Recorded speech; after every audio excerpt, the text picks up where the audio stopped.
Welcome back after the break. You're watching Indus News and I'm Fiza Jamal bringing you our main stories in detail. We start from Afghanistan, where 10 Taliban fighters and 9 security personnel have been killed in a clash in Afghanistan's western Herat province. 15 more insurgents and 6 soldiers were also wounded. Police say fierce fighting erupted after Taliban attacked security checkpoints in Karakh district. They say a Taliban key commander was also killed in the counterattack. In Syria, 14 civilians have been killed in coalition airstrikes in northwestern province of Idlib. 7 children are among those killed. War monitors say the warplanes and helicopters attacked opposition camps in Mahambel village. Following 8 years of civil war, Idlib is the opposition's last major bastion. War monitors say more than 520 civilians have been killed since the coalition ramped up bombardment in the region in April. A 7.1 magnitude earthquake has hit Southern California, the second one in the region in less than 2 days. Reports of building collapses, power outages, and gas leaks pour in after the quake hit Ridgecrest. More details in this report. Oh my God! California has been hit by 2 major earthquakes in as many days. At 7.1 magnitude, the second earthquake hit 11 miles northeast of Ridgecrest. It was at least 8 times stronger than Thursday's 6.4 magnitude tremor. Well, we were just in our hotel room waiting for dinner, and all of a sudden the room started sort of shaking, and we didn't. You don't really know what it is. You think what it doesn't register straight away until everything's moving, and the chandelier was shaking, and the kids were saying it's an earthquake. Multiple fires broke out due to gas leaks in residential areas. Some 2,000 people in the country are facing power outages, but the risk of fatalities seems to have been evaded. There have been a number of injuries reported. Don't have a total number of injuries. I don't know if count on injuries or fatalities. We have not had any reports of fatalities yet, but we do know that there have been injuries. There's been a significant increased number of EMS calls to the 911 centers. The danger is not over yet, as officials warn of more aftershocks. Key though here is that this was a very large earthquake, and we also know there's going to be a series of aftershocks as a result of the main quake. So we want to prepare ourselves and being able to have those resources in place as the days go on here. Seismologists say the quakes can continue. We have had 2 magnitude 5 aftershocks to the 7.1. The probability of another 5 in the next week is extremely high, probably quite a few more magnitude 5s to come. The probability of a magnitude 6 in the next week is over 50%. The tremor was also felt in Los Angeles at a distance of 150 miles from Ridgecrest. U.S. has called an emergency meeting of a UN nuclear watchdog on July the 10th to discuss Iran's uranium enrichment issue. Iran says the move shows Washington's isolation on the issue as it violated the first nuclear pact. Now, Russia says it was the U.S. who withdrew from the deal and now requested IAEA session to blame Iran. International Atomic Energy Agency confirmed that Iran has breached its limit of 300 kilograms stockpiles set under the 2015 nuclear deal. This comes after President Hassan Rouhani said Tehran will exceed its stockpile level to whatever extent it wants.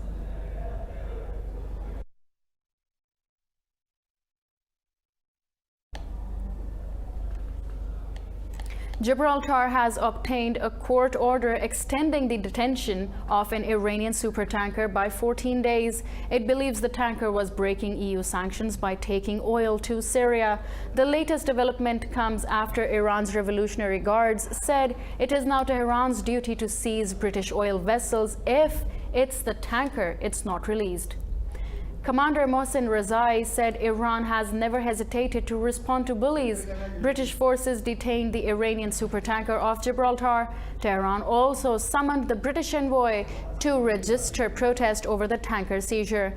The move has escalated confrontation between Tehran and the West weeks after the United States called off airstrikes on Iran. The UN calls for a ceasefire in Libya, where forces loyal to Commander Khalifa Haftar are fighting the Tripoli administration for control of the capital. It condemned the killing of 53 migrants in Tuesday's attack near Tripoli and called for respect of the arms embargo on Libya. The Tripoli offensive launched by Haftar forces in April marks a dangerous escalation of a power struggle. According to the World Health Organization, the fighting has killed over 1,000 people in the last 3 months.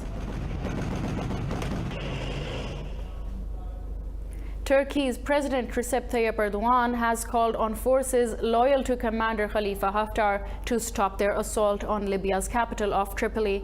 During a meeting with Libyan Prime Minister Faiz al-Sarraj, Erdogan reiterated his support for the UN-backed government. Erdogan said Ankara will support Tripoli in efforts to bring peace and stability in the war-torn country. The two leaders discussed bilateral relations as well as regional developments. Israeli forces have wounded 41 Palestinians during weekly protests along the Gaza border. Palestine's health ministry says Israeli troops fired live ammunition and rubber bullets at the protesters. The wounded also include women and children. The demonstrations call for lifting Israel's blockade of the Gaza Strip. Officials say over 300 Palestinians have been killed since the start of weekly protests last year. Tunisia has banned veil in public institutions following a recent spate of suicide bombings. Prime Minister Youssef Chahed issued a notification that bars women wearing full-face veils from entering government offices. The order comes after 3 suicide attacks in the capital, Tunis.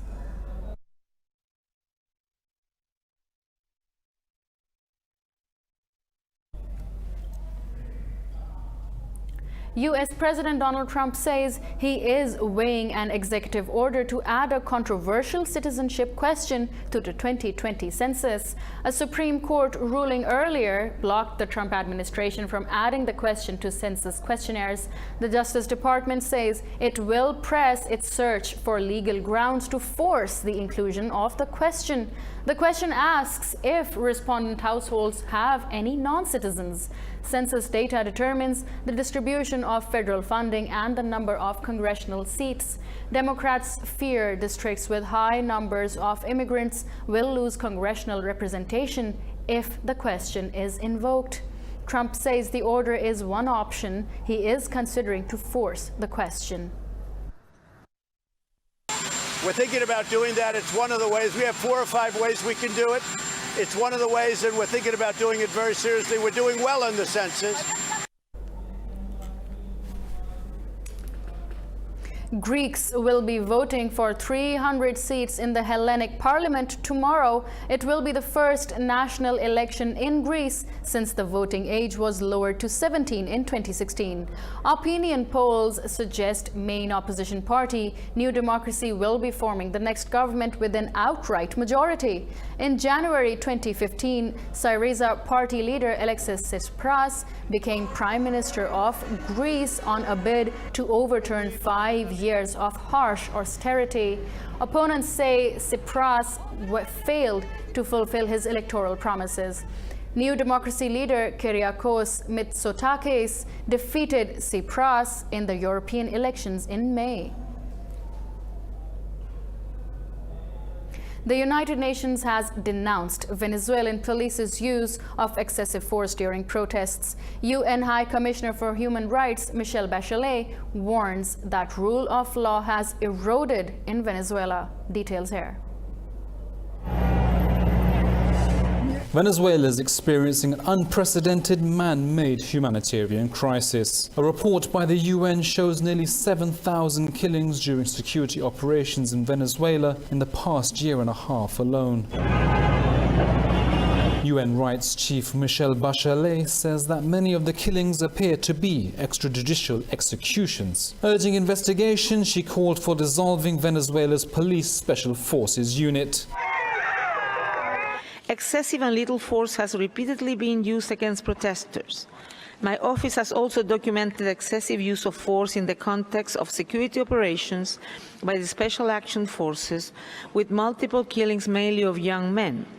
Many could constitute extrajudicial killings and should be fully investigated, with accountability of perpetrators and guarantees of non-recurrence. Founder of Venezuelan rights group Acción, Felicio Reina Guatuanum, has also called the situation a human rights emergency. But Venezuelan Foreign Affairs Vice Minister William Castillo has slammed the UN report. The content of this report is dominated by selective and partial information, a document lacking in scientific rigor with serious methodological errors and which seems to be a carbon copy of previous information. It almost completely ignores information given by the state, and it only takes into account the voices of the opposition and press sources. UN Rights Chief Michelle Bachelet has, however, welcomed the release of detainees by Venezuela. Venezuela has freed 62 detainees around the time of Bachelet's visit and 22 more on July 4th. And Russia says it plans to take steps to strengthen Venezuela's armed forces. Russian Deputy Foreign Minister Sergei Ryabkov said the boost will, for now, be limited to military equipment. The Kremlin and China back Venezuela's President Nicolas Maduro, while most Western powers are asking him to step down.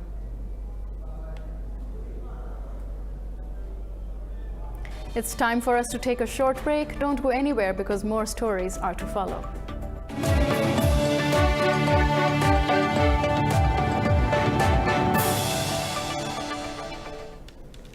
Welcome back after the break. We'll continue on with our stories. After 3 decades of Iraq's lobbying, UNESCO's World Heritage Committee has voted to list the sprawling Mesopotamian metropolis of Babylon as a World Heritage Site. Since 1983, Iraq was trying to have the site recognized by UNESCO. Straddling Iraq's Euphrates River, the city was the center of ancient Babylonian empire more than 4,000 years ago.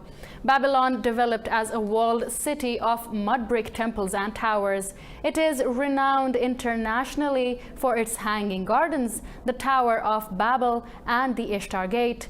UNESCO says the site is in extremely vulnerable condition, with many structures needing urgent conservation. The committee met in Azerbaijan's capital of Baku to consider Babylon and 34 other sites for the list.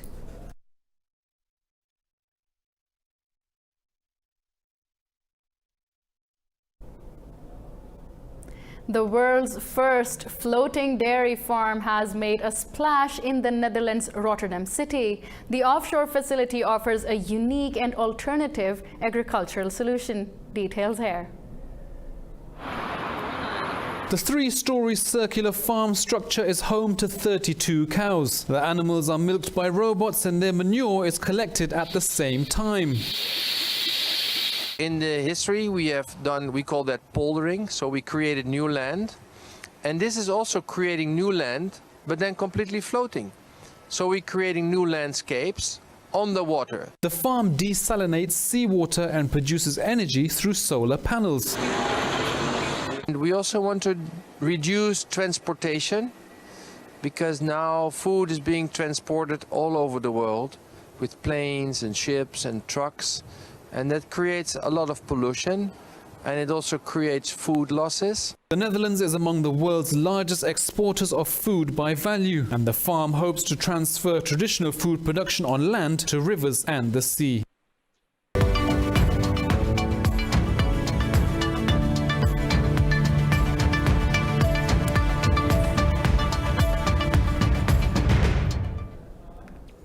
Let's take you to the world of business, where the U.S. President Donald Trump has reiterated his call for the Federal Reserve to lower interest rates. He believes the step will boost the economy. President Trump has repeatedly railed against the central bank for hiking the interest rates, but Federal Reserve officials have argued that last year's rate increase was a precaution against inflation. Trump also touted the country's low unemployment rate of 3.7%. We had great numbers this morning. I think it was 224,000 jobs. Those were really unexpectedly good. And our country continues to do really well, really well. So we're very happy about it. I think we're going to be breaking records. If we had a Fed that would lower interest rates, we'd be like a rocket ship. But we're paying a lot of interest and it's unnecessary. Turkey has fired its central bank governor over deep policy differences. Murat Çetinkaya has been replaced by his deputy, Murat Uysal. A presidential decree did not give any reason for the sacking, but market and analysts speculate that Çetinkaya was pushed out due to his reluctance to cut interest rates. President Tayyip Erdogan has asked the central bank to lower the rates to revive Turkey's stuttering economy. It has shrunk sharply over the last 2 quarters because of a currency crisis and soaring inflation.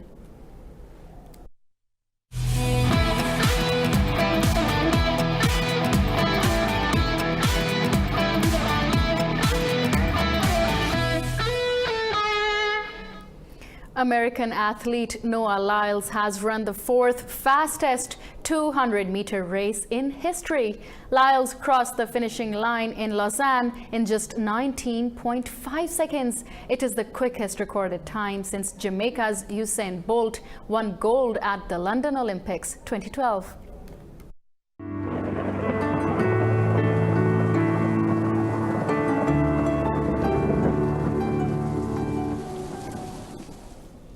Let's take a quick look at what the weather is looking like today around the globe.